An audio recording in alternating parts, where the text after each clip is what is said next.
right, good Monday morning, everybody. I'm out here at the Maverick, North Little Rock yard. Just giving you a shot of the lot. Sun's up enough now, so hopefully you can see things. That's I-40 out there. And if you'll remember, oh, sorry, I was looking for something.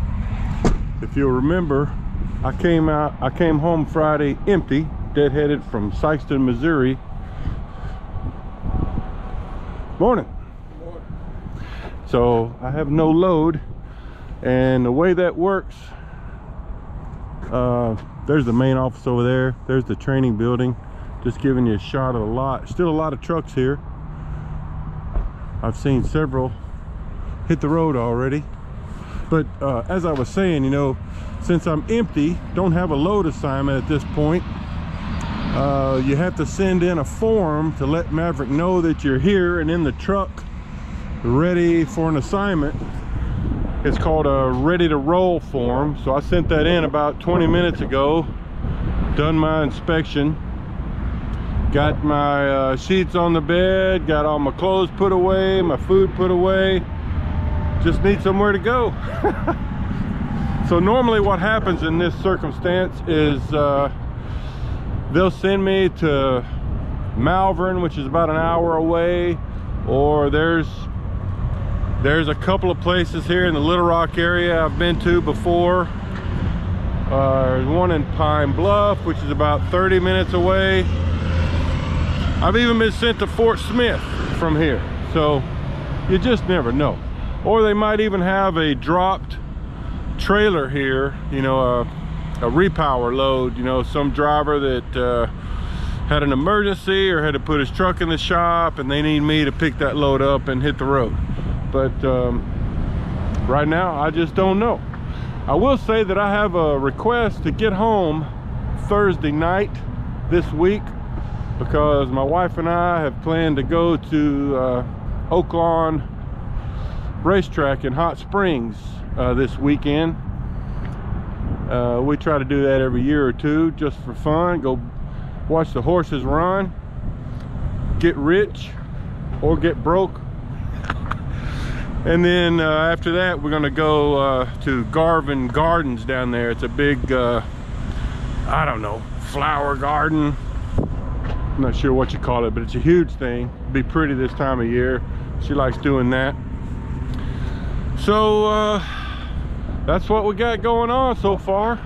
Just waiting on an assignment. Oh, the guys washed my truck for me while it was sitting here, so thank you very much, wash guys. It needed it, because I didn't get one last weekend and the trailer needed it too. So thank you very much guys for doing that. That's a big added service that I get that not everybody gets, you know. I park here every weekend, so it gives me some conveniences that not every driver gets, you know.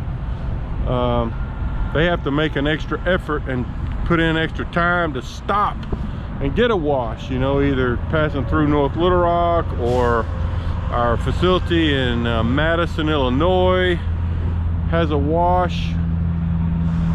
And let's see, the one up in Portage, Indiana does not have a wash. So anyway, I'll update you when I get a load assignment. All right guys, well, it's about 8:20 Monday morning. So, you know, I had to sit around and wait for the ALMs to get in and get the loads assigned. So, you know, it took a while. I was able to kind of clean up the interior of my truck a little bit, check my oil, filled up my windshield fluid, you know, all that kind of stuff. But they finally sent me a load. It's going to Nashville, Arkansas, to a CertainTeed drywall plant. About a 2.5 hour drive from here. And it delivers tomorrow in Birmingham, Alabama. So I'm gonna just showing you, I'm leaving the Maverick North Little Rock yard. I'm gonna stop down here at the Pilot and fill up. and head to Nashville, Arkansas. It'll be I'll be going through some rural area for about the last hour and a half. It'll be a pretty drive. All right, more later.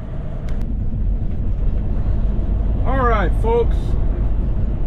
Well, I'm about to turn into the road that leads us to the Certainty gypsum plant, drywall, whatever you call it.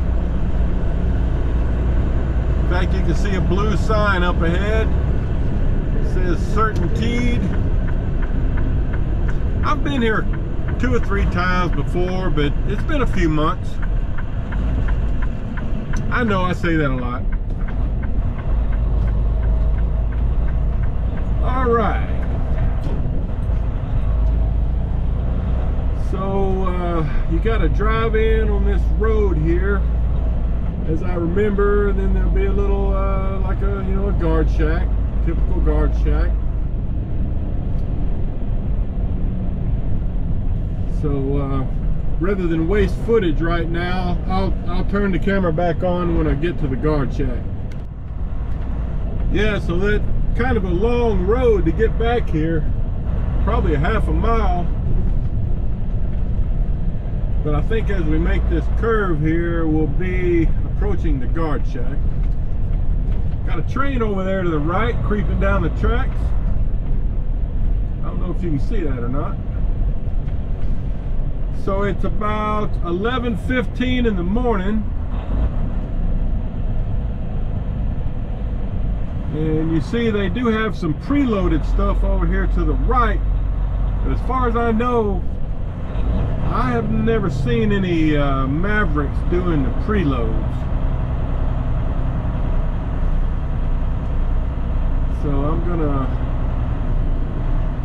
pull on into the shack here and check in.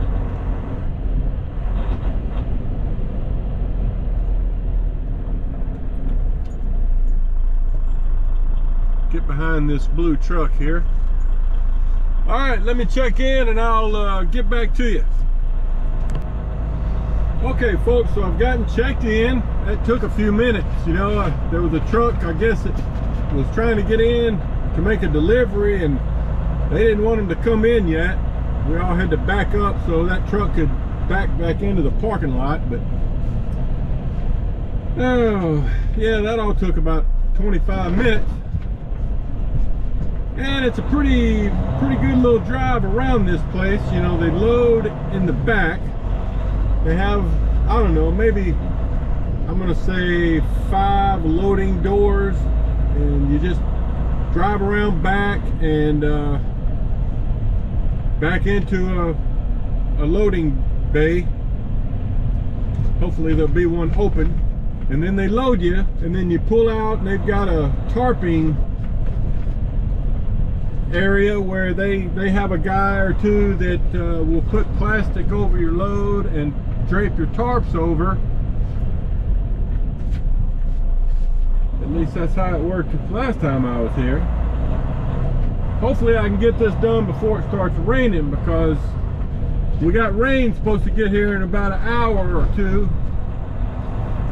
and I'm assuming if it starts raining, then they have to do all of that plastic and tarping inside. So as you can see, oh, it's windy too. That makes it even harder. I can see about a dozen trucks out here.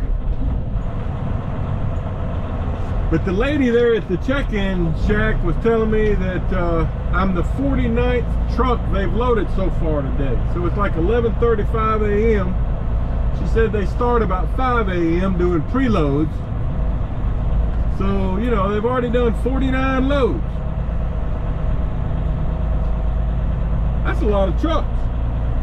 Of course, some of them are preloads, but still, that's a lot of loads. All right, so it looks like maybe there's one door over here that's open, or 2, I can't really tell. This one is open, but I think I'm going to go down to this one. I'm assuming the ones that are closed have a truck inside. I'm going to go down here to this last one.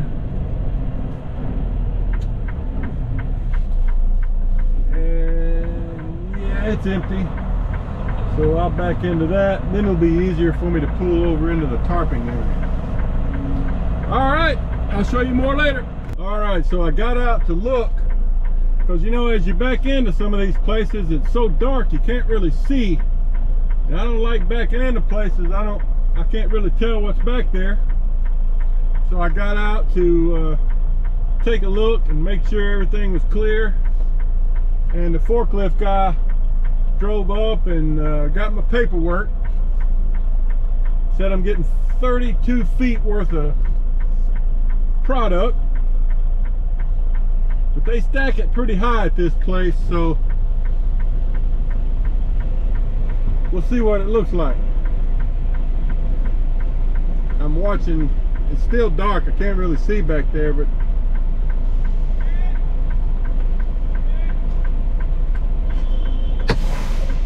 somebody yelled at me to stop, so I'm good. All right, so it's just a matter of waiting it out and getting loaded, and then we'll pull back out.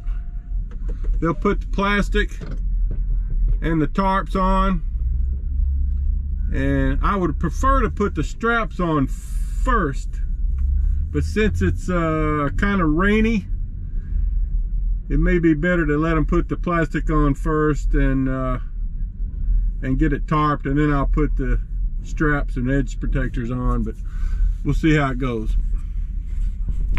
But you can see, maybe, I know it's pretty far, but you can see they've got a guy over there in a green jacket and an orange cap. He's doing the plastic and the tarping work right now on one of those trucks, so that's what we'll do later. Okay guys, he said I could film him putting one of the last stacks on. I don't think I've ever hauled this product before.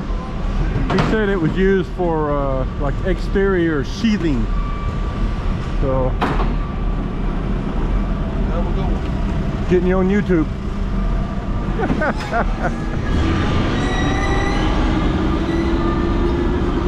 All right, so I got 4 sections of 8-foot product. Like I said earlier, 32 foot long total. I got a short stack here in the front half. So that's how it goes. 3 stacks high, 8 foot long, 1/2 inch thick. Thank you, sir. All right, so the thing is, when you're getting this stuff loaded, kind of damage right there, is you want to make sure, you know, they didn't leave it hanging over the edge here where you can't get your straps in. Let me make sure I don't have a chalk under my wheel. So it looks pretty good down through here. They got a couple of the runners sticking out here, but I can work around that. So it's called glass rock sheathing, 1/2 inch by 8 foot. All right, let me pull out to the tarping area. Well, that was a pretty quick load at least. Let me send in my message that shows that I'm loaded. So Maverick knows that I'm loaded. And then when I get back out to the exit shack, I'll give her this loading paperwork, and she'll give me my bills of lading, and then I have to input some information and send in a form that's called leaving shipper. That's how the communication goes back to Maverick. So what I'm showing you now is I'm just going to pull over here into one of these spots,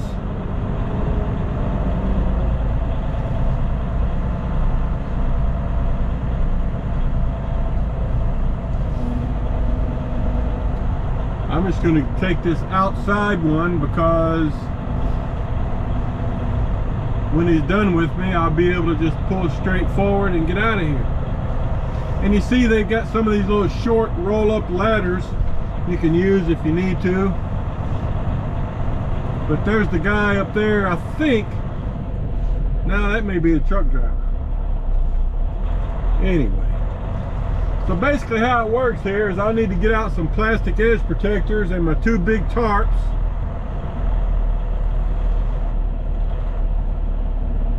And he'll put the plastic and the tarps over.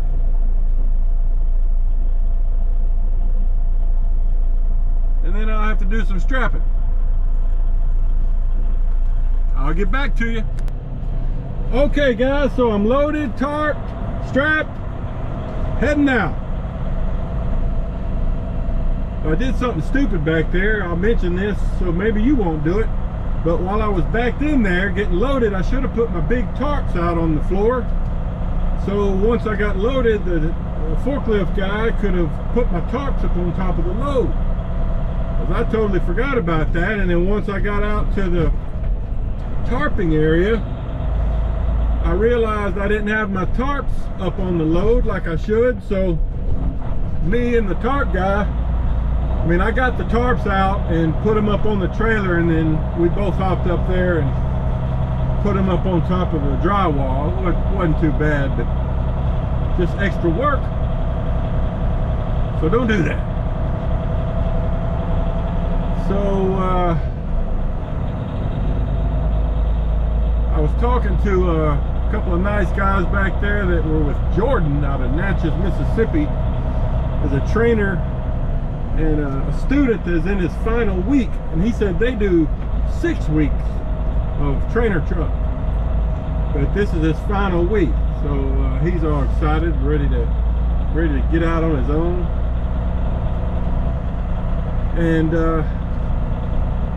they were telling me though that their truck looked like it was the same height as mine, and I was asking them about the the sleeping,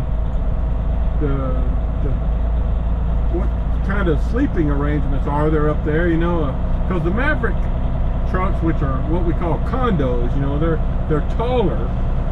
They have like a twin size bunk on the bottom and then a smaller bunk up top, which is where the student usually sleeps.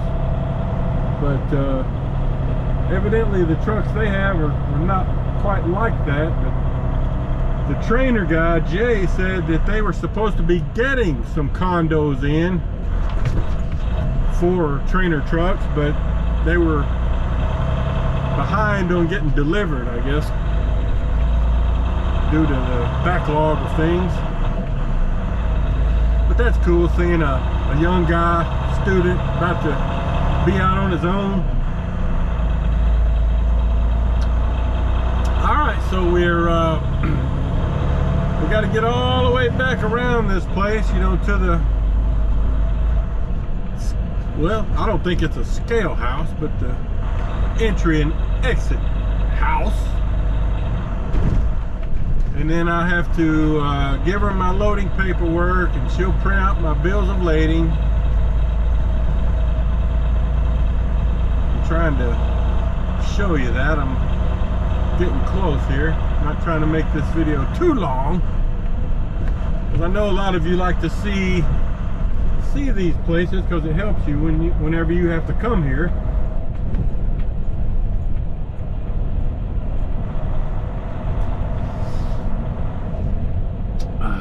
All right, so there's a